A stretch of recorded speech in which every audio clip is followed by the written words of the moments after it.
Hello everyone. मैं आपका English mentor.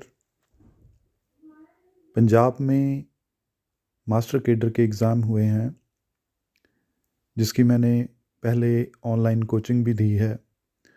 और उस ऑनलाइन कोचिंग का ये रिज़ल्ट निकला कि मैंने 35 के करीब स्टूडेंट्स को पढ़ाया, कोरोना बैच बना के ऑनलाइन। और रिज़ल्ट में 25 कैंडिडेट्स का मास्टर केडर एग्ज़ाम क्लियर हुआ।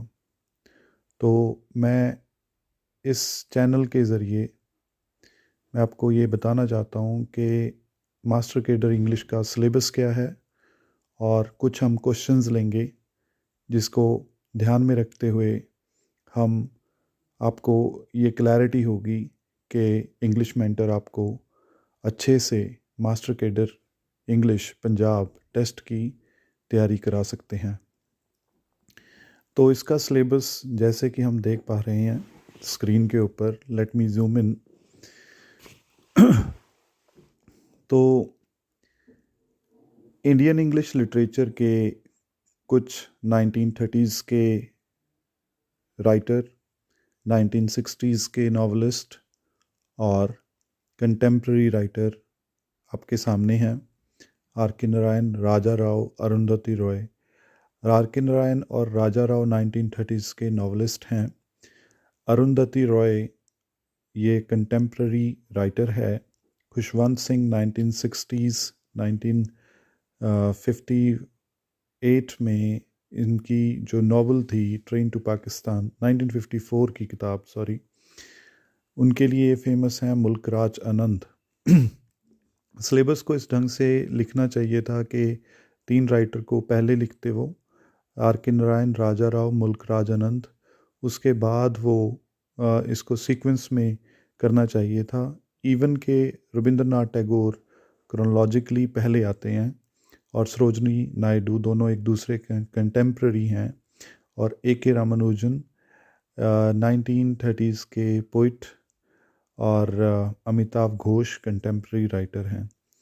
तो गिनती के राइटर हैं जिनको बड़े अच्छे ढंग से आप कर पाओगे जब मैं आपको कोचिंग दे रहा हूँगा। और मेरे जो नोट्स हैं वो बड़े ही स्पष्ट क्लैरिटी वाले हैं और आपको बड़ी ही अच्छे ढंग से वहाँ पे आपको मिलेगा।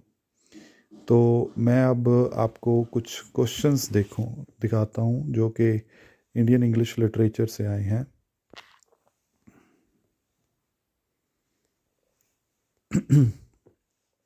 ये एक पेपर है जो कि मास्टर केडर का है। इसको मैंने स्कैन करके इसको आपके सामने मैं लेके आ रहा हूँ। शायद ये पिछले से पिछले वाला पेपर हो, पर इसमें और जो इस बार पेपर आया था मास्टर केडर का उसमें कोई ज़्यादा अंतर नहीं है। जस्ट मैं आपको कुछ दिखाना चाहता हूँ, जैसे कि इंडियन इंग्लिश लिटरेचर के कुछ राइटर्स में से जो क्वेश्चंस आए हुए हैं मैं आपको वो दिखाना चाहता हूँ। उन क्वेश्चंस को देख के हम ये तय कर पाएंगे कि क्वेश्चंस किस लेवल के पूछे जाते हैं इंग्लिश मास्टर केडर पंजाब के एग्ज़ाम के लिए।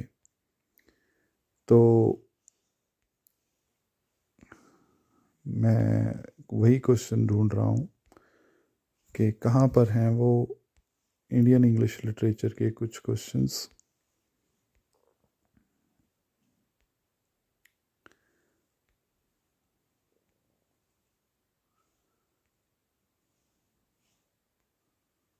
तो इंडियन इंग्लिश लिटरेचर के क्वेश्चंस कितने आते हैं और कैसे हम उसको डील कर पाएंगे ये हम देख पाएंगे।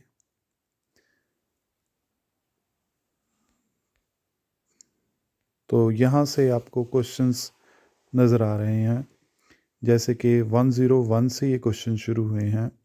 पपाची करेक्टर कौन से राइटिंग में से है? तो the God of small things में से है। राजा राव कांथापुरा पढ़ने वाला है वर्क आपको 101 से लेके आपको 100 101 से लेके 110 तक सीधे 10 क्वेश्चंस जो हैं वो आपको इसमें से आ रहे हैं। तो फर्स्ट जो कंपोनेंट है वो आपको इंडियन इंग्लिश लिटरेचर से 10 क्वेश्चन आ रहे हैं। एलिजाबेथन लिटरेचर के सिर्फ 3 राइटर्स हैं, तो 3 या 4 क्वेश्चन ही इनमें से बन पाएंगे। जैकोबियन और रेस्टोरेशन लिटरेचर, चार्ल्स टू की रेस्टोरेशन और जैकोबियन एज, इनके सिर्फ 4 राइटर्स दिए हैं। जॉन ड्राइडन के बहुत ही अच्छे नोट्स को आपको एक्सप्लेनेशन के साथ मिलेंगे। ऑगस्टन एज में अलेक्जेंडर पोप है, जोनाथन स्विफ्ट है। मैं आपको क्लियर करना चाहता हूँ कि ये क्वेश्चंस ये तभी हो पाएगा अगर आपके पास इसके नोट्स होंगे और एक प्रॉपर ढंग से इसके एमसीक्यूज़ आपको मिलेंगे, टेस्ट होगा, उस रिवीजन से ही हो पाएंगे। जैसे कि मैंने शुरू में बताया कि 25 स्टूडेंट्स मुझसे पढ़ के, ऑनलाइन पढ़ के उनका पेपर क्रैक हुआ, तो आपका भी पेपर क्रैक हो पाएगा अगर आप ढंग से मेरी गाइडेंस में आप चलेंगे। तो इस पेपर में मॉडर्न लिटरेचर, कंटेम्प्रेरी राइटर, ये सारा हो पाएगा। पर हम, जैसे मैं आपको बता दूं, ये एक ढंग से हम करते हैं। सबसे पहले लिटरेरी टर्म्स मैं आपको कराऊंगा। लिटरेरी टर्म्स में प्रोसोडिक टर्म्स जो कि पोइट्री के साथ रिलेटेड हैं वो भी करेंगे, और फिगर ऑफ स्पीच जो कि जिसको कहते हैं वो भी हम कर पाएंगे। तो दोनों टर्म्स जब हो जाएंगी, वो टर्म्स एक ढंग से आपको क्लैरिटी देंगे, वो हेल्प करेंगे किस चीज़ में, बाकी सारा लिटरेचर पढ़ने में, क्योंकि वो बेसिक टर्म्स हैं। उन टर्म्स के ज़रिए ही हम अच्छे से लिटरेचर को पढ़ पाते हैं। जैसे कि आपने ग्रेजुएशन और पोस्ट ग्रेजुएशन में देखा होगा कि हमें कहा गया कि एम.एच. एब्रम्स की किताब आप पढ़ें। उस किताब में लिटरेरी थेरीज़, लिटरेरी टर्म्स जो हैं वो अवेलेबल हैं। लिटरेरी थेरी नहीं, लिटरेरी टर्म्स अवेलेबल हैं। पर जब आप उनको पढ़ने शुरू करते हो तो वो इतना मुश्किल आपको लगता है कि आप उसको छोड़ देते हो। पर मैं यहाँ पे आपको क्लैरिटी के साथ इतने अच्छे और सिंपल ढंग से मैं आपको उन टर्म्स के बारे में बताऊंगा जिससे एक ढंग से आपको क्लैरिटी होगी। और क्लैरिटी और कॉम्प्रिहेंशन ही सबसे महत्वपूर्ण चीज़ होती है जो कि आपको कोई भी पेपर क्रैक करवा पाती है। यहाँ पे जो ग्रामर और लिंग्विस्टिक्स है, जो कि हर एक को ये लगता है, मैं ये पर्सनली मानता हूँ, अगर कोई बंदा ग्रामर और लिंग्विस्टिक्स को करा पाए तो बाकी तो वो ईज़िली करा ही पाएगा। हालांकि दोनों का, लिटरेचर और लिंग्विस्टिक्स का आपस में कोई संबंध नहीं है, पर मैं ये समझता हूँ कि लिटरेचर हर कोई पढ़ा सकता है पर लिंग्विस्टिक्स नहीं करा सकता। तो लिंग्विस्टिक्स को कराना एक चैलेंज होता है, पर क्योंकि मेरा एक्सपीरियंस है, मेरा टीचिंग एक्सपीरियंस है, और उसके बेस पे मैं आपको बता पा रहा हूँ कि मैं लिंग्विस्टिक्स को बड़े अच्छे ढंग से डील करता हूँ। और जो भी फोनेटिक्स का है या या चॉम्स्की के कुछ रूल्स हैं, चाहे वो ट्रांसफॉर्मेशनल रूल्स हैं या फेस स्ट्रक्चर रूल्स हैं, उनको मैं करवाऊँगा। तो ये कुछ ज़्यादा मुश्किल नहीं है। और मैं यहाँ पे एक बात बता दूँ, एक बार मैं आपको क्वेश्चंस दिखाऊं लिंग्विस्टिक्स के। लिंग्विस्टिक्स के जो क्वेश्चंस हैं वो उनकी गिनती कितनी है वो हम देखेंगे।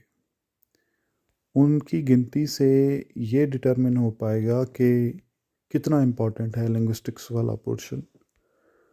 तो वही मैं आपको शो कर रहा हूँ। यहाँ से शुरू हो रहा है क्वेश्चन नंबर 111 से। Generative grammar operates upon, according to Chomsky, transformational grammar are. 111 से लेके 111 से लेके